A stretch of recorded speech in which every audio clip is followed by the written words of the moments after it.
Hey guys, it's Burgas here, and in this video I'll talk about the progression in the Dragonheir Silent Gods, since I think this is very important. I was confused in the beginning, so yeah, I was really happy to have this video back in the days, but of course I learned on the hard way. So let's start with the first thing and most important thing is in your progression. Of course, on the different maps you're going to face different zones. Each zone maybe ask you to complete a specific quest or to kill some kind of creature to open the next zone and so on. Now I strongly suggest everybody is start doing their progression and try to go as far as they can.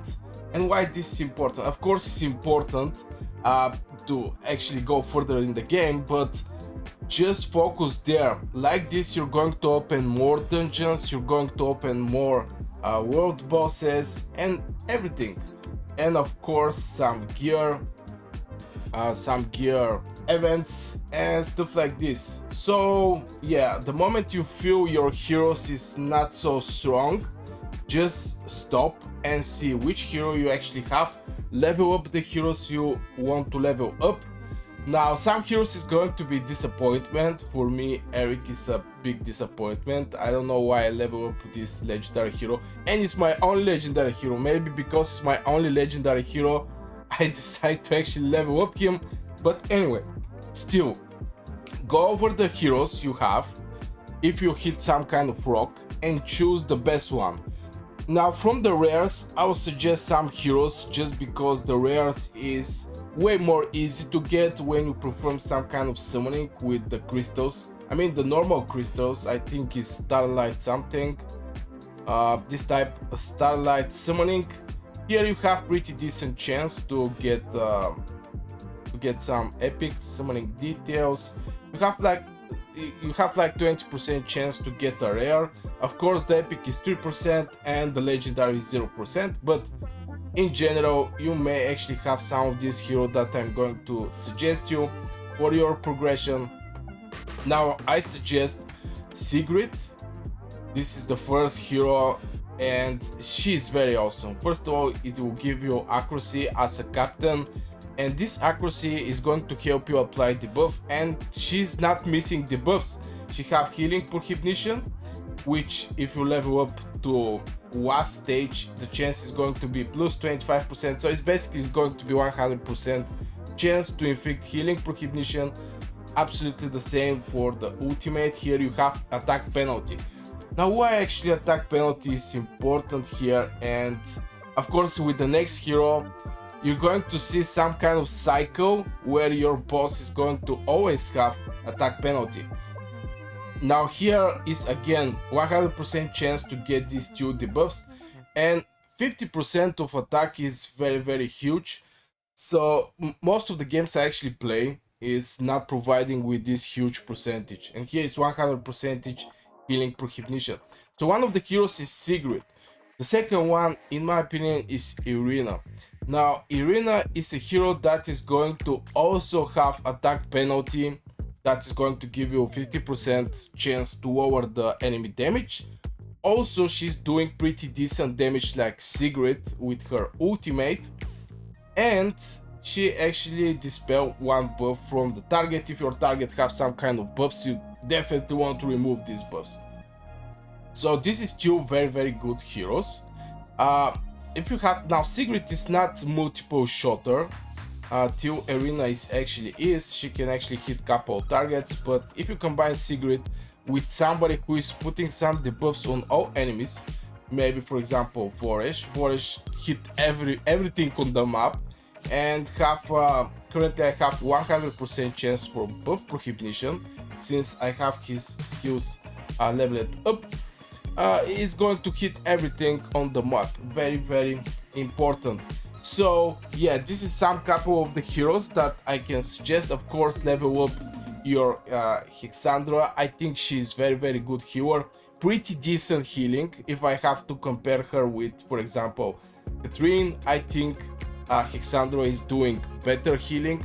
Of course Katrine is going to provide you with some debuff immunity and stuff like this, but in general if you're looking for pure healing, Xandra is your guy.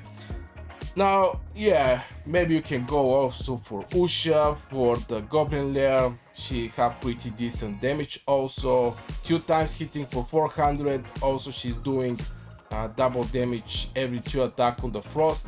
And she apply a lot of Frost on the target. So she's also good for a single target and multiple target. But enough for the rares. I mean, I have separate videos about this, so you can go and check them.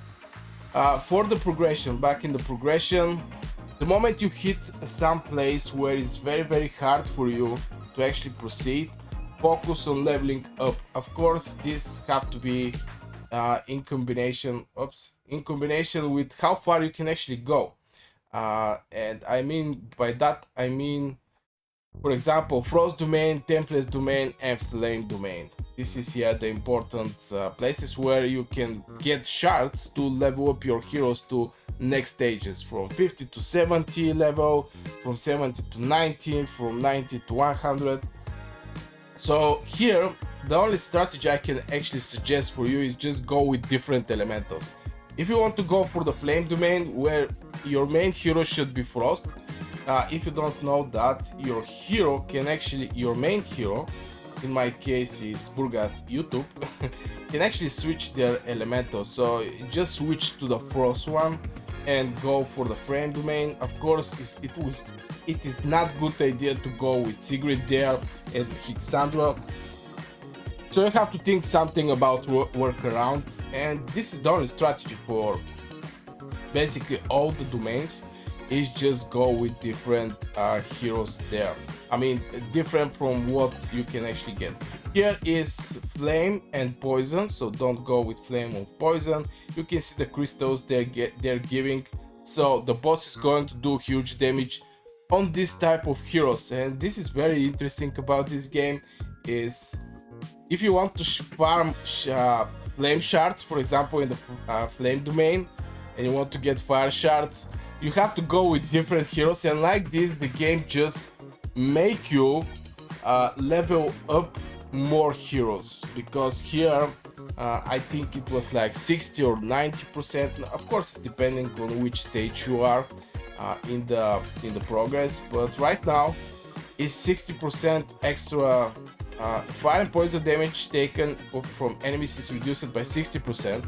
So basically you're not going to do any damage, and the damage deal is 60%. Of course, on the last stage you basically are not going to do any damage. So I think this is great from the point of view of the game. Like this, you're going to level up more heroes. But yeah, if you hit a point where you are not able to go further, try to level up your heroes.